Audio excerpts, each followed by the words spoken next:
Just before we wrap up, I would like to understand, is there a difference between the voice in our heart and the voice in our mind? How can we tell when our heart is speaking and when our mind is speaking? So is it that one is sentimental while the other is logical, you know? Voice in your heart, what's the difference between heart and mind? Okay.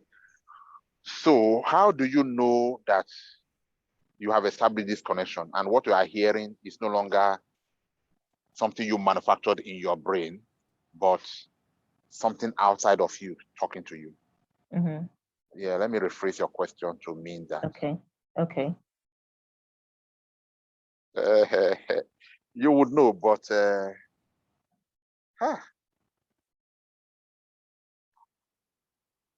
okay. One sign would be that when you are asking yourself, you are arguing with yourself, right? Yeah. You are contemplating, no, is there a better way? This. And then you are it's back and forth. Now, when it's the spirit, when it's something bigger than just you, just your material brain talking, but your spiritual, your inner connection now, it's no longer about that. So it's no longer like that two-way argument, kind of. It's no longer why is this like this? You are now, it's more like one way, mostly like one-way communication. And then you just find yourself not responding, because everything is now coming in a different way that gives you understanding. Earlier on, you were not understanding. That's why you were going back and forth. You were like arguing with yourself. But this one, you just find that, when you stand before somebody who knows and you are listening in the material, Mm-hmm. the feeling is different from when you are with your colleague and you are debating about a particular topic and you are saying, no, that is not right. I don't think that is right. And then with your colleague, it's back and forth. So the feeling of when you are using your senses to think is like that. But when you are now before, for example, you are in my IT class and I'm teaching IT and you are listening. And then, of course, maybe you came in with, I know everything. And then you are now hearing somebody who has practiced and used this thing in life and you are seeing examples. So you are likely to calm down and then listen, like you will listen to your pastor preaching. Yeah. So you get that kind of feeling. And then that is not even the sign. The sign now is that when on top of that kind of feeling, you now find that you are joyous. That is the real sign that you know that this is not me speaking. You came with problem. I mean, you came with burden of I am do this, I lost property. You came with burden from the outside world into your inner world. So you should be sober and and be in weeping mood and not happy, at least, to use the least word. But right now, you find that you are joyous. Joyous, I'm saying joyous, not happy, because this is not dependent on something happening on the outside that is triggering your happiness. This is just something that you cannot tell, but it's just coming from the inside, and you are just joyous. Sometimes you are even smiling and laughing to yourself. You are just joyous, resulting from, oh, that is really, that is when you know that this is not the physical me. There's something bigger than me that is telling me this. That is the thing. Okay. That joy, that feeling of joy, that feeling of Peace. That burden that you came in with, you just feel it's no longer there. That you just feel light. You are different from the you that came in earlier on with all of the office pressure, with all of what do I eat tomorrow, with all of how do I pay my rent. All of that is just left behind. Here is a different you. All you can feel now is like you are in the shoulder, like a baby on the shoulder of the parent, just taking, just resting and just feeling so relaxed. That's what you feel. Yeah. That's what you feel. Okay. And that is the sign. I mean, that's the most obvious sign I can remember now. Yeah, there may be other signs, but that is it. And then with that kind of sign, you are not totally relaxed. And then you can now be taught and taught and taught and taught. No, not teaching, not really in there. It could just be one point. Not really in so many things in one day, but it could just be one point, but you are just seeing it. Okay, have you understood it from there? This is it. Okay. And then a different scenario will come into your mind, like something that happened 5 years ago or 10 years ago. And then you see this same principle, this same thing worked here, and then that was how this works. Okay, you are seeing it from here. That was how this works. Even the case of Uyo and the social person, that was what happened. Oh, now you know this principle. You have this understanding. It's become your wisdom. You now take it to say, I have seen that this always works. I'm going to practice it. So that's where you build your understanding. That's where you build the wisdom. Right. So all of this see responsibility as an opportunity. It didn't just fall from somewhere. It was because of teachings. You remember, first of all, you meditate on something that took you there. And based on that meditation, it is explained and you see it. You know, when Jesus said, I mean, the things you already know, that's what will be used. So if it's something like, you know, when Jesus was talking and he said this, oh, it fits in. Oh, that is it. And then when you did that and you got this, oh, it's the same thing. Oh, it's the same. And then, of course, somebody will now tell you that having gained this understanding from all of this explanation and that resulted in this wisdom, you now come back to your business, to your entrepreneurship, to your work, to your secular life, and somebody is not telling you this thing does not work. How would you feel? The same thing that you've been there joyfully and you have has been explained to you and you understand. Yeah. And somebody now tells you that spirit is evil or that spirit is not good, or don't ever go into that experience anymore. Avoid it. Yeah. But if you tell somebody that this is what you experience, they're going to discourage you to say, don't do it. Because they don't want you to discover yourself. You must remain a slave. So this is where the confidence comes from. This is where the boldness comes from, knowing that you know something that whether other people know it or they don't know it, it doesn't matter. But you know that this thing works, this principle works. So next time you see responsibility and you are taking it and people are saying, foolish girl, how much does he even think he has that he's going to promise? You see, these are the manipulations we talked about. The way we are discussing it now, right? Is it not easy for me to say, come and sow 1 million naira to me? It's easy because I would have used this knowledge to manipulate you. So that is what religion would do. They know these people, I mean, for them to have got it to that position, for them to have earned the role as especially some of them have actually worked for it. But it's just that somewhere along the line, you are manipulated.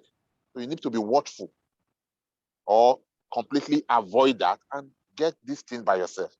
So if somebody's saying, I am the chosen one, don't worry about taking care of the needy. Don't worry about taking care of the sick. I can do all of that on your behalf. Come and give the money to me. So which principle, which of the teachings that you experience with your inner taught you that? Yeah. There's no foundation. There's no foundation for it. So you are not going to practice it.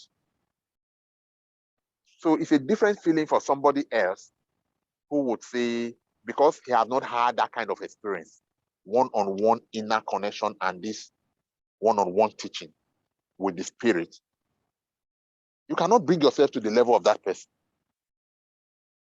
So these are so we are two different people. So for one person, paying tithe is the thing that you must do. If you don't do it, there is no life. For somebody else, by understanding, not just by deciding to do it on the sensual level, by your understanding of how things really work, You've grown beyond that. You've grown beyond that. There are much more responsibility than tithing now on you. It's not a matter of argument. The Bible said it, the Quran said it. That's not what we're talking about.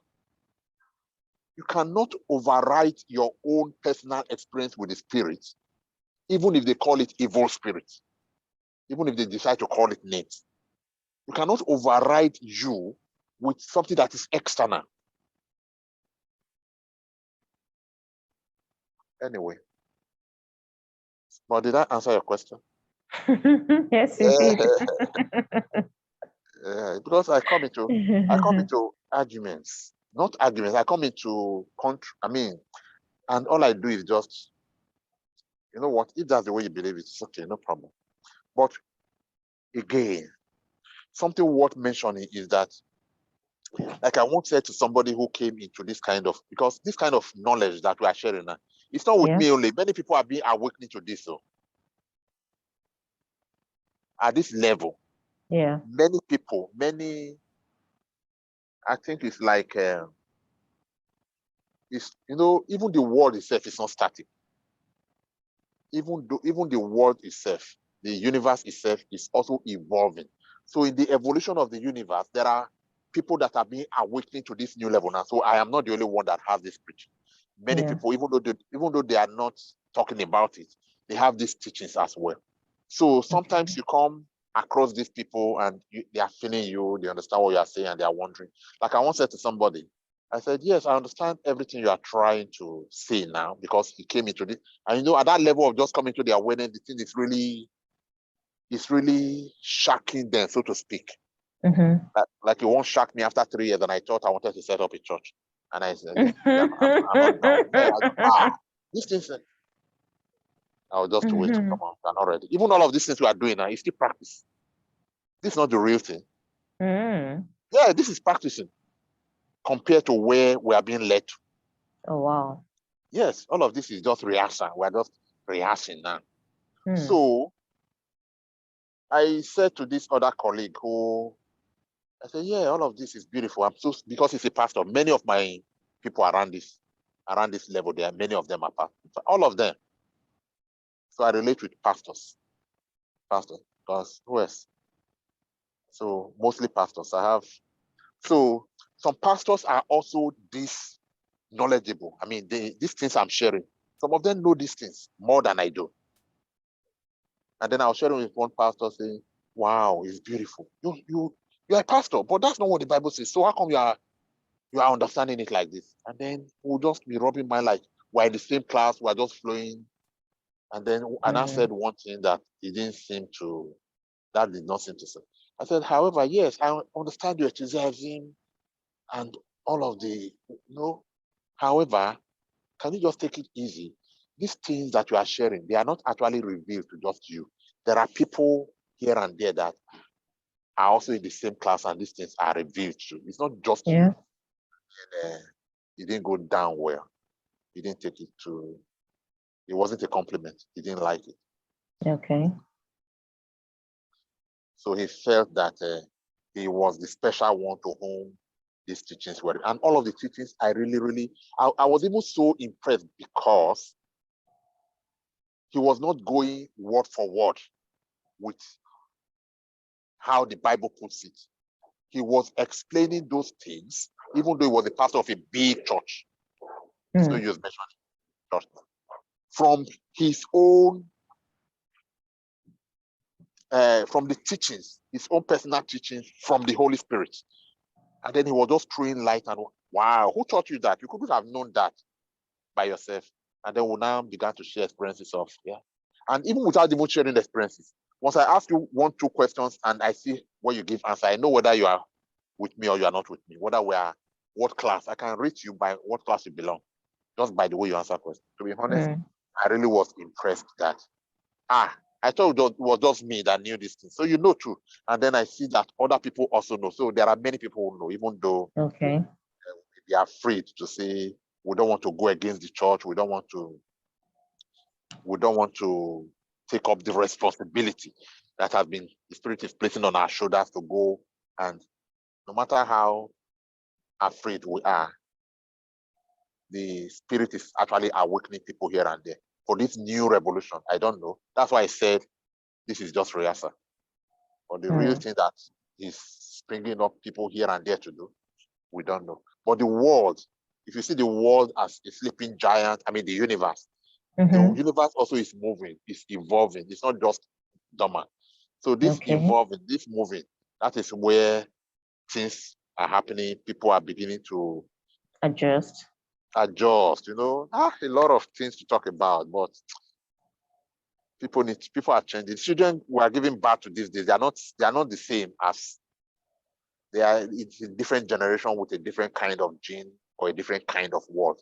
And while we are still alive and this world is adjusting to Mm-hmm. world of these new children, we want people are being raised to create this awareness as the forebearers to awaken people to this new kind. A lot of things going on. But Oh, again, we'll that's just good to know.